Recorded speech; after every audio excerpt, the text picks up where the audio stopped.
우리 지난주일 우리는 그 부활하신 예수님께서 엠마오로 가는 두 제자를 만나 주신 사건에 대해서 우리 말씀을 나누었습니다. 예수님은 좌절하고 절망했던 그들을 찾아가 주셨고 또 말씀을 그들과 함께 나누셨고 그 말씀을 나누는 가운데 그들의 영적인 눈이 띄어졌다라고 말씀을 통해서 들었습니다. 제자들은 그들의 영적인 눈이 띄어지자 엠마오로 도망가던 발길을 다시 예루살렘으로 향하게 되었다라고 성경이 말씀을 합니다. 자, 오늘은 엠마오로 가는 길에서 예수님을 만났던 제자들이 예루살렘으로 돌아가서 베드로를 비롯한 예수님의 제자들에게 이 사실을 알린 후의 이야기를 여러분들과 함께 나누고자 합니다. 자, 예수님께서 부활하셨다는 소식이 여러 곳에서 전해지자 이 뿔뿔이 흩어졌던 제자들이 하나둘씩 함께 이렇게 모이게 됩니다. 함께 모인 예수님을 따르던 사람들과 제자들은 예수님의 부활 소식이 그러나 확실히 믿어지지가 않았어요. 그때 유대인들이 자신들을 찾아다닌다는 그런 위험한 소식을 듣고 그들은 스스로 문을 닫고 꼭꼭 숨어서 예수님의 부활 소식에 대해서 어떻게 대처할지에 대해서 논의를 하게 됩니다. 그러던 중 부활하신 예수님이 그들이 모인 장소로 나타나셨고 자신의 손과 옆구리의 못자국과 창자국을 그들에게 보여주셨어요. 제자들은 그들을 찾아오신 부활하신 그 예수님을 직접 목격하게 되었다라고 할 수가 있습니다. 이런 제자들에게 주님은 새로운 사명을 주셨다라고 성경이 말씀을 하는 거예요. 자, 그래서 오늘은 이 죽음을 이기시고 부활하신 예수님께서 제자들이 모인 곳에 공식적으로 처음으로 자신을 나타내신 중요한 사건을 여러분들과 함께 나누어 보려고 합니다. 말로만 듣던 또 소문으로만 듣던 부활하신 예수님께서 제자들을 찾아오셨을 때 예수님은 제자들을 어떤 말씀으로 위로하셨을까? 오늘 본문을 이렇게 정리해 보면 예수님은 제자들에게 평안을 선포하고 또 부활의 소식을 전하라는 사명을 주셨고 또 성령을 보내주셔서 그들을 도와주실 것을 약속하고 계십니다. 이 말씀을 통해서 하나하나 이 말씀 가운데 함께 하시는 하나님의 은혜를 함께 나누고자 합니다.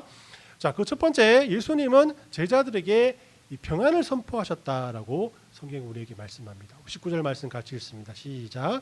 이날 곧 안식 후 첫날 저녁 때에 제자들이 유대인들을 두려워하여 모인 곳에 문을 닫았더니 예수께서 오사 가운데 서서 이루시되 너희에게 평강이 있을지어다. 아멘. 자, 여기서 이렇게 모인 곳에 문을 닫았다라는 표현이 있는데요. 우리는 이 표현을 통해서 두 가지의 의미를 확인할 수가 있습니다. 먼저는 제자들이 두려움에 빠져 있었다는 거예요.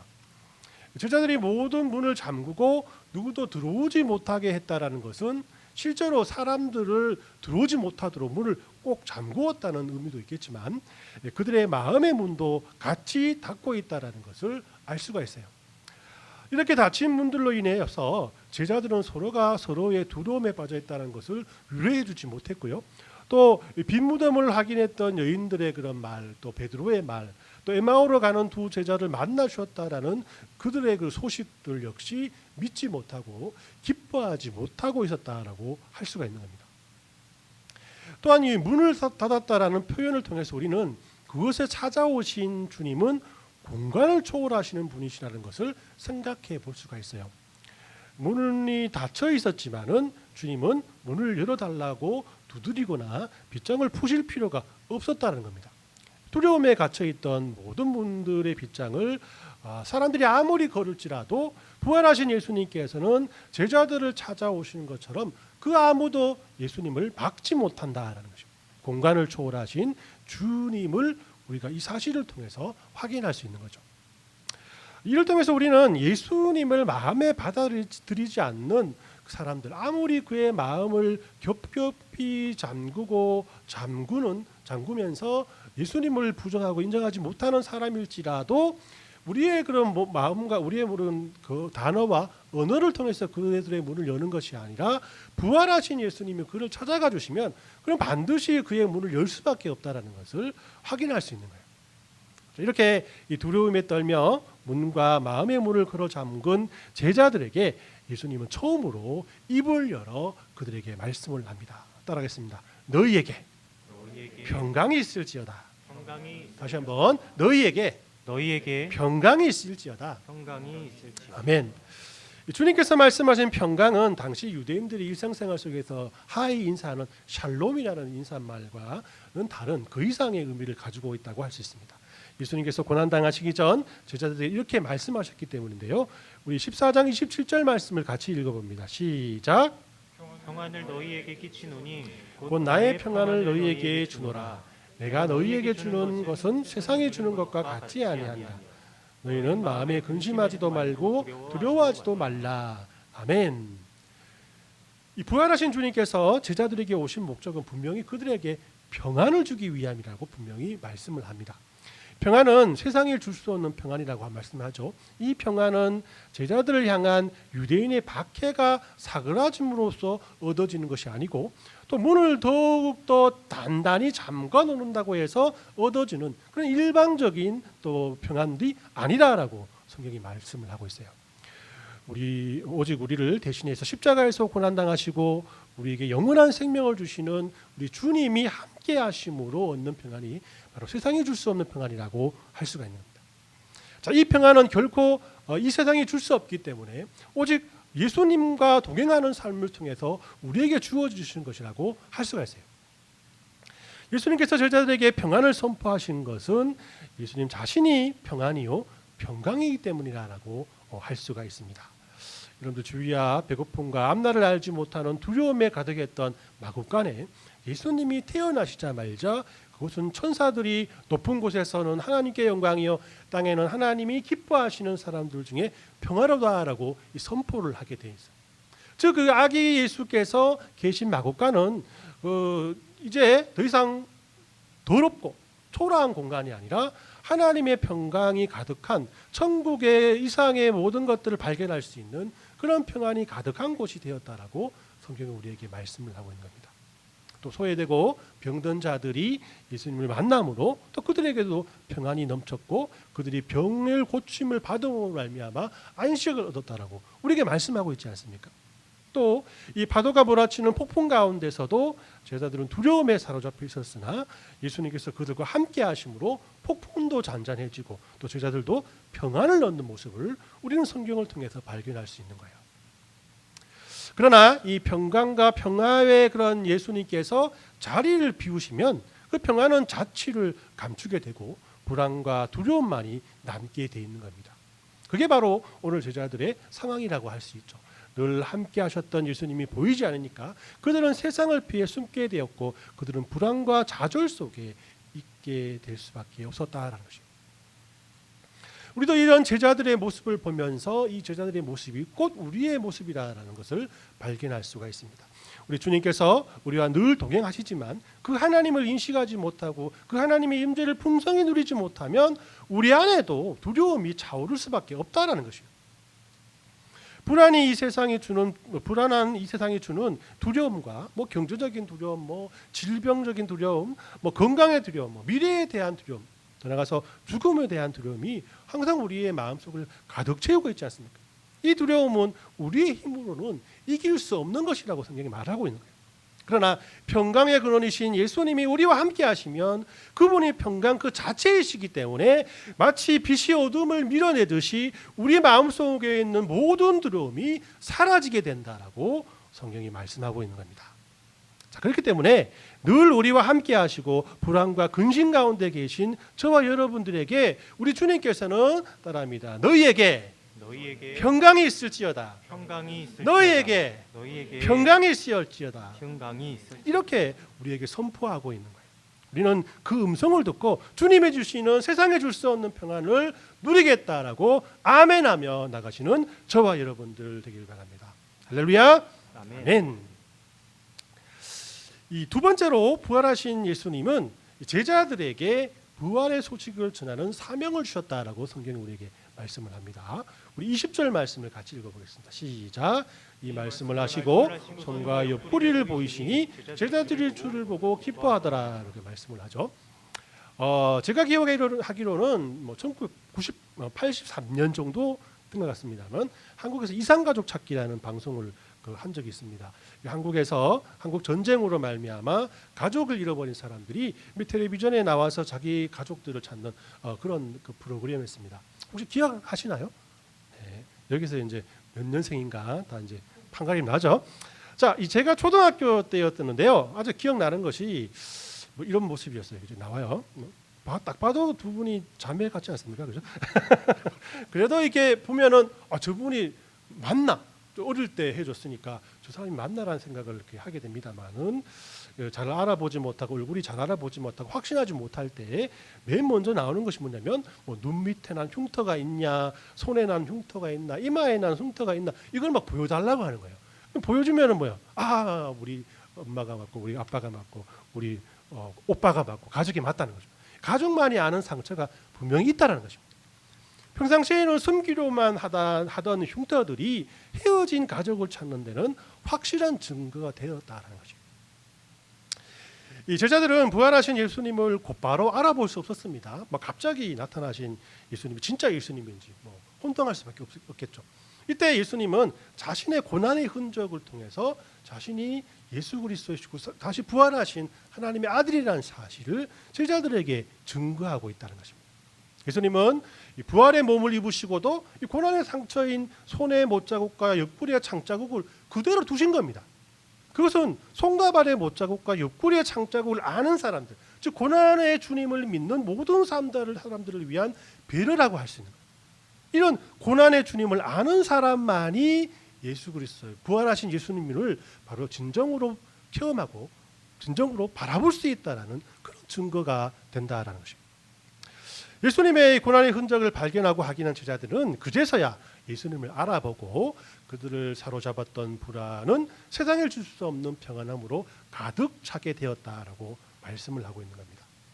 제가 좋아하는 이 찬양 중에 이런 찬양이 있습니다. 제가 한번 읽어드릴게요. 거친 세상에서 실패하거든 그 손 못자국 만져라. 고된 일 하다가 힘을 얻으리 그 손 못자국 만져라. 내가 어둠 속에 걸어갈 때에 그 손 못자국 만져라. 주가 참 평안을 내게 주리니 그 손 못자국 만져라. 후렴 부분은 제가 계속 못자국 만져라 하니까 안 되니까 좀 노래 부르겠습니다. 그 손 못자국 만져라. 그 손 못자국 그 손 못자국 만져. 같이 불러볼까요? 주가 널 지키며 인도하리니 그 손 못자국 만져라. 아멘. 자, 이 찬양의 고백처럼 우리를 위해 고난당하신 우리 주님을 바라볼 때 우리에게는 평안이 넘친다라고 말씀하는 거예요. 나를 위해 손에 못이 박히시고 옆구리에 창으로 찔리심으로 모든 피를 흘리신 주님, 그 고난과 피 흘리심으로 말미암아 우리가 지금의 평안의 은혜, 영원한 생명을 누리는 은혜를 얻었음을 기억할 때 우리에게 세상에 줄 수 없는 평안이 넘쳐날 수밖에 없는 거 아니겠습니까? 예수님께서 고난당하신 고난의 흔적이 우리의 마음에 진하게 각인되면 각인될수록 우리를 감싸고 있던 두려움은 사라지고 주님으로부터 오는 참된 기쁨과 평안을 누리게 될 것이라는 것입니다. 그럼 예수님께서 우리에게 왜 이런 평안을 선포하셨을까요? 부활하신 주님께서 제자들에게 평안과 기쁨을 주실 뿐만 아니라 사명도 주시기 때문이라고 우리에게 말씀을 하고 있습니다. 요한복음에서 예수님은 자신을 하나님께로부터 보내심을 받은 믿음의 사람이라는 것을 계속해서 우리에게 증거를 하고 있거든요. 요한복음 4장 34절과 17장 21절 말씀을 같이 읽어봅니다. 시작. 예수께서 이르시되 나의 양식은 나를 보내신 이의 뜻을 행하며 그 일을 온전히 이루는 것이니라.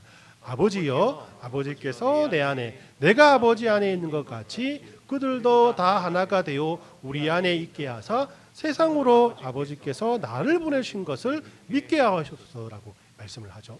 그러니까 요한은 예수님께서 이 땅에 하나님의 보내심을 받은 분이셨다는 것을 우리에게 분명히 말씀을 하시면서 예수님 자신의 제자들을 또한 그렇기 때문에라도 이 세상으로 보내길 원하신다라고 요한복음 우리에게 말씀을 하고 있는 거예요.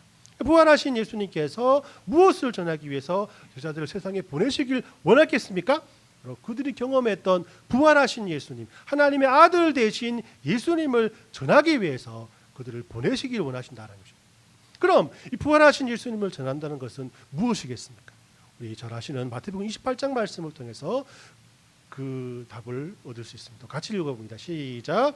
그러므로 너희가 가서 모든 민족으로 제자를 삼아 아버지와 아들과 성령의 이름으로 세례를 베풀고 내가 너희에게 분부한 모든 것을 가르쳐주게 하라. 볼지어다 내가 세상 끝날까지 너희와 항상 함께 있으리라 하시니라. 아멘.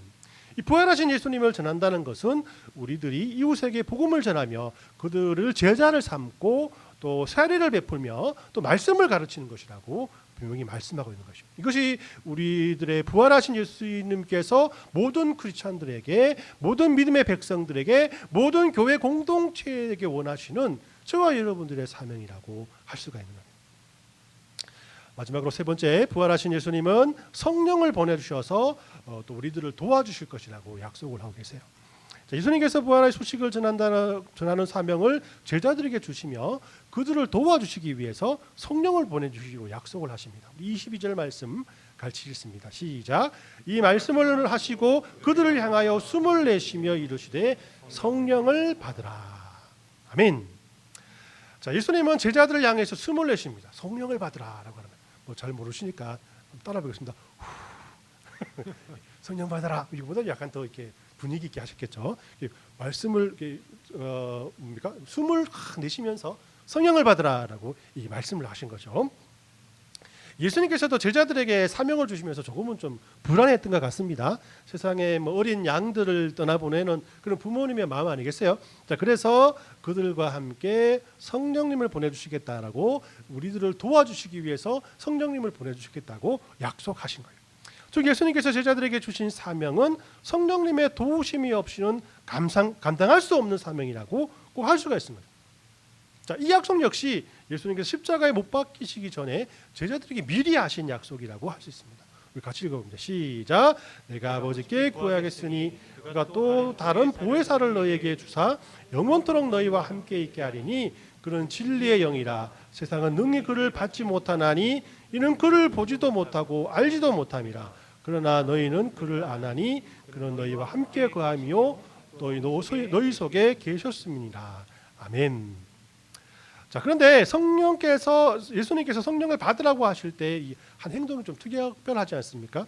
숨을 내쉬면서 불어주면서 성령을 받으라고 말씀을 하는 거예요. 자, 이 행동에 대해서 이 주석을 한번 찾아보니까 이런 우연한 행동이 아니라 예수님의 의도가 있는 것이라고 합니다. 예수님께서 제자들에게 성령을 주시는 이 장면은 마치 하나님이 사람을 흙으로 지우시고 그 코에 생기를 부어넣어 주셔서 아담을 만드는 것과 유사하다는 거예요. 여기서 중요한 것은 태초에 하나님이 숨을 넣어서 인간을 창조하신 것과 마찬가지로 예수님께서 제자들에게 숨을 내쉬어 성령을 주시는 것을 병행하면서 제자들에게 성령을 주심이 새로운 창조로 묘사되고 있다라고 말씀을 한 겁니다. 하나님께로부터 지음받은 최초의 사람인 아담과 하와가 이 세상을 하나님과 함께 다스릴 그런 책임이 있듯이 예수님께서 성령으로 말미암아 새롭게 변화시킨 제자들 역시 이 세상에 복음을 전하며 이 세상을 변화시킬 책임을 가지고 있다라는 것입니다.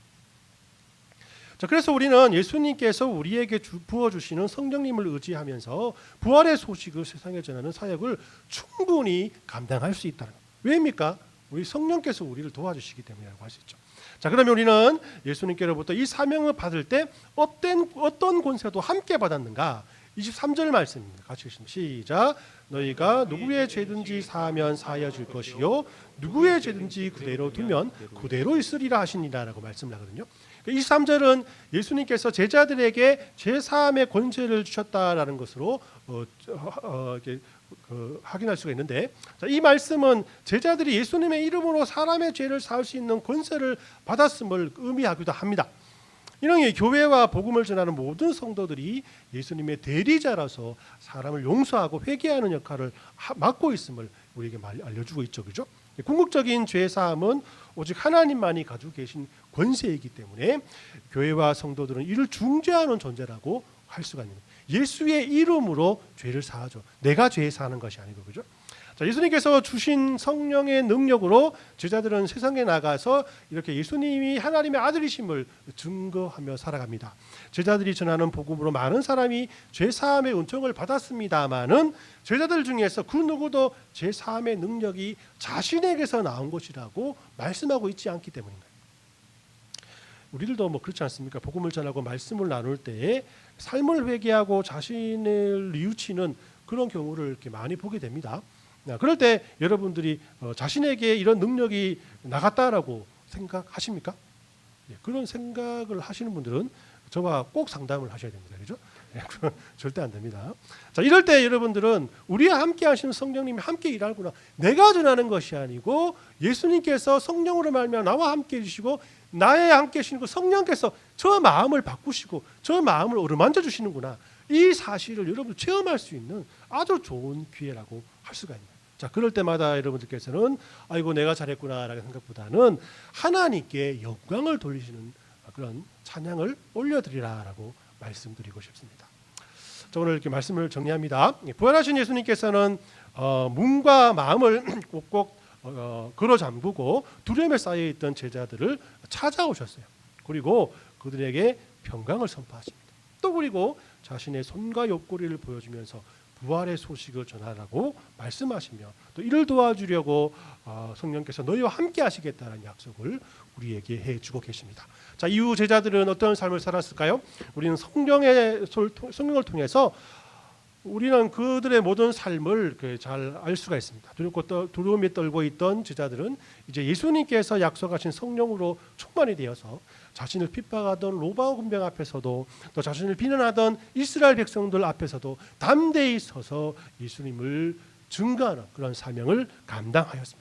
비록 그들 가운데서 많은 사람들이 죽음을 당하고 더 심한 핍박을 당했지만 이들이 심지어 복음이 이들의 심어놓은 복음이 씨앗이 되어서 2000년이 지난 지금 지구 반대편에 있는 저 여러분들에게까지 전해지게 되었고 우리가 이 자리에서 하나님을 예배하고 하나님을 찬양하고 하나님께 영광 돌릴 수 있는 그런 기회를 제공하게 되었다는 것입니다. 그럼 우리는 이 사실을 통해서 무엇을 배울 수 있겠습니까? 성경이 우리에게 이 사실을 기록해 놓은 이유가 무엇이겠습니까?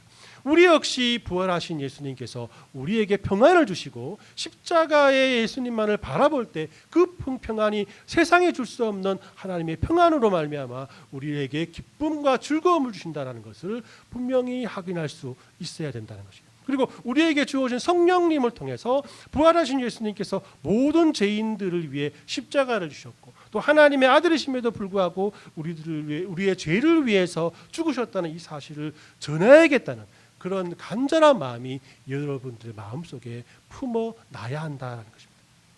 부활하신 예수님은 지금도 저와 여러분들과 함께 하심을 믿으시기 바랍니다.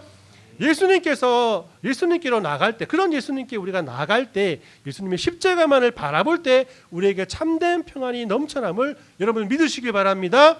참된 승리가 우리에게 주어졌음을 여러분들 믿으셔야 한다는 거죠.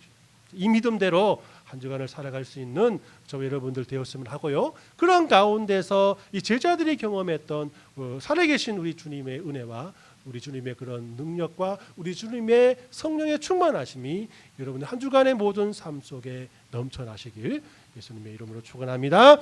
아멘.